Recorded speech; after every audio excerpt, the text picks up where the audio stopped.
Question of the day: what's your favorite of the mundane themes? Right, agriculture. In my case, there's Tricarion, which is about being a magician.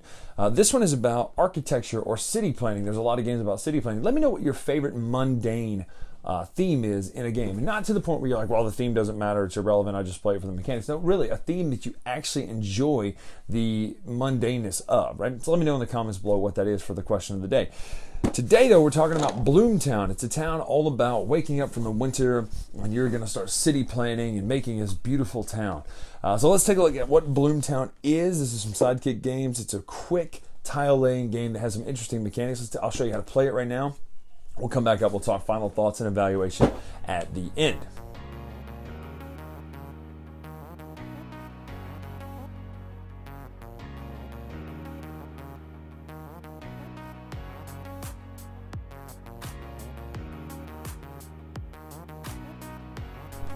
So let's talk about Bloomtown, what it is, how it plays. First of all, I want to draw your attention to this art. This will be seen throughout the game, but I want to point out that it is this nice blueprint style, and it's all the way through the game. I like that to start with, but let's take a look right now what's inside of this thing.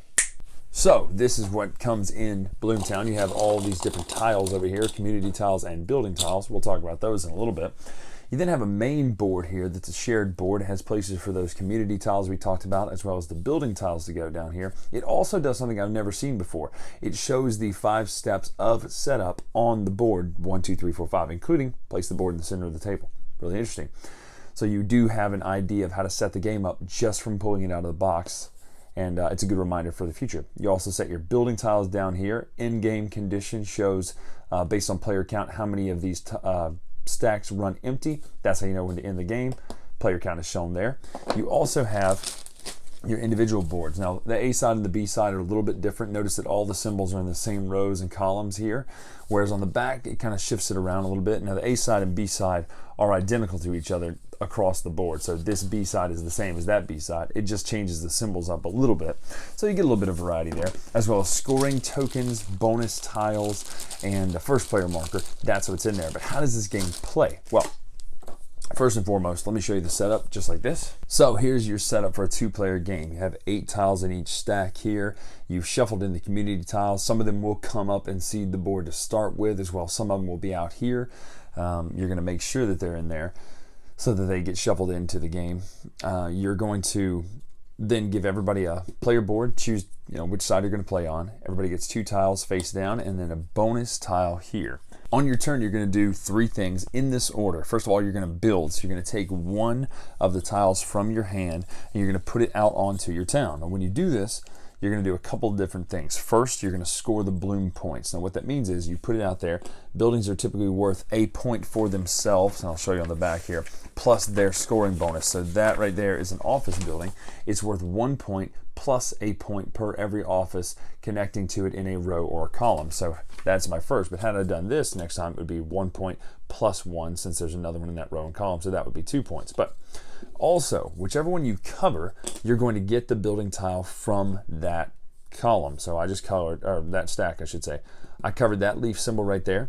So when I do that, not only do I score the points, I also take a tile, it'll be this one here, take a tile from that stack. These will immediately refill. Once it's refilled, your turn ends. If this happens, you will then put it up here. When 2 of these show up, you score that type of building again. So that would be the subways. It'd be a really terrible time for that to happen because scoring obviously early on like this doesn't help you, but you would score when it says the rescoring here. So it tells you how to score first, but when you do the rescoring, subway points are 2 points per tile when you do the rescoring. So anytime 2 of those show up, that's when you do the rescoring phase. But that's your turn. You're going to build out here with the different tiles. You're going to take the tile of the 2 you have, put it out there.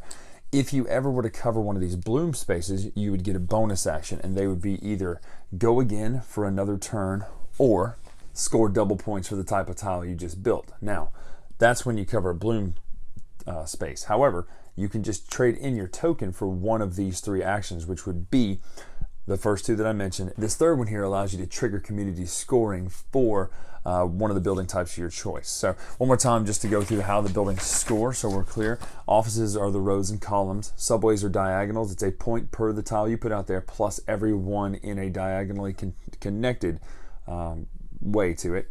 Parks are 1 point for 1, 3 points for 2, and 4 points for 3 in a group. However, if you go over 3 in a group of parks, they're not worth any extra points. So you kind of want to get that max number there. Now you can have multiple groups of parks though. So homes are a point for themselves plus a home for each unique neighbor, so of all the different colors. Now one of the most interesting ones based on the art style alone are these shops. Now shops are really cool because you'll notice on top they have some sort of product they're selling, right? So this is cats and dogs, but you'll notice that the icon on top of the shop has 2 different colors, so yellow and red. What that means is you get a point for every matching neighbor of that 2 colors that are on top of the building. I think that just looks really good. I want to show you a couple more of those. So here's another one. This is a game store and it's yellow and purple, whereas let's see if I can find it. Here's another one. This is an ice cream shop that has, or an ice cream shop as they say, that has red and green. So it's just really neat the way they built that into the art. Now also I want you to see that the blueprint style of this art is really, really interesting because it does feel like you're drawing out and mapping a city plan. So I like the way this looks already, but that is how you play the game. Once these are done, you're gonna score points, and the person with the most points is in fact the winner. So that's it. That's Bloomtown. Pretty interesting mechanics, right? I like the fact that it's boom, boom, boom, 1, 2, 3. You only do these things on your turn. Sure, there's a couple bonus actions involved. Let's talk art first. Presentation of this game, I really, really, really enjoy this. Now, interestingly enough, Carl and I both came down on the 2 opposite things about the thing I love most about this art. Each and every one of the building tiles is different. So all of the houses look different. All of the shops look different. All of the things look different. They took time and drew every single one of these into a unique tile. And I really love that. I think it's always great when the artist goes the extra mile to put those moments, just those little touches into the presentation. I love the fact that this looks like blueprints. It looks like a drawing, as if you were an architect looking down, trying to city plan what you're going to do and lay out the best city. Mechanics, I like how simple it is. In order to get the tiles that you need, well, I need to either hopefully sacrifice some bloom points to get the better tile, or do I sacrifice getting the better tile and get the most amount of bloom points? I like the push and pull for how you get points and get a tile. It's a real decision of, well, what do I do? Do I take this, or do I try to get these better points? So that's a cool mechanic. And then of course there's the little bonus tiles where you can say, nope, I'm going to go again because I placed it on this tile, or hey, I'm going to flip my little bonus token to go again. So I like the variety in this one. So it's pretty, it's got simple mechanics. It might be a little bit too simple in places. I mean, it feels to me like it's a more streamlined, or I guess more solo mode. And I don't mean solo as in one player, but I mean a one versus everyone else in of like Castles of Magno, what's it called?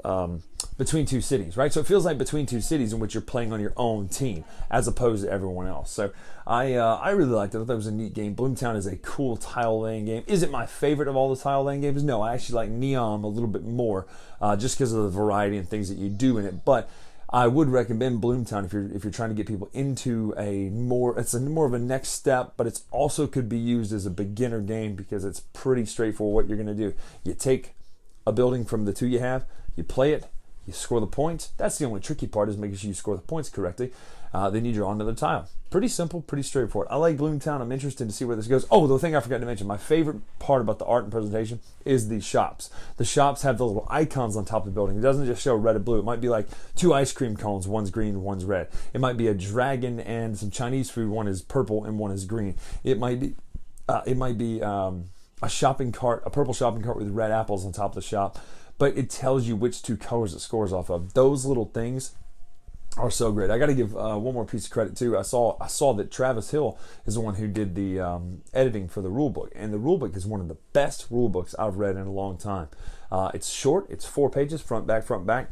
Super simple, straightforward to learn how to play this game. Easy to teach. Also, the board itself has the setup on it. I think that's a really cool thing that's not done often because, again, it could be cluttered, but you cover it up with the tiles that you put out there. So it is really neat. A cool game. I like Bloomtown, and if you like a more simple tile laying game, then you should check out Bloomtown. Again, if you're looking for something meatier, something deeper, this one's probably not for you. There are other tile laying games that have a lot more crunch and a lot more depth and a lot more thinkiness to them. This is more about having a fun, light, in-between game of how to get people into the hobby, as well as making some good decisions about what you're going to do on your turn. That's it for this one. This is Brian Drake here on the Dice Tower. Make sure to follow us on Twitter, Instagram at Dice Tower Brian. Follow the playlist in the description down below here, in which you see all the videos we've done on the Dice Tower, whether that be a review or painting tutorial, all those sorts of things. Make sure to follow us on there. Let me know your comments below, question of the day, all that sort of stuff, and what videos you'd like to see next. Until next time, we'll see you. Thanks so much for watching another Dice Tower video. If you enjoy our videos, subscribe to the channel for more fun, comprehensive board game coverage. Also, consider joining us at one of our events. Come to Dice Tower Retreat, a small, intimate gathering where gaming is king. Join us for Dice Tower Cruise, the largest board game cruise. Attend Dice Tower West in Las Vegas for gaming fun on the West Coast, or Dice Tower East in Orlando in sunny Florida.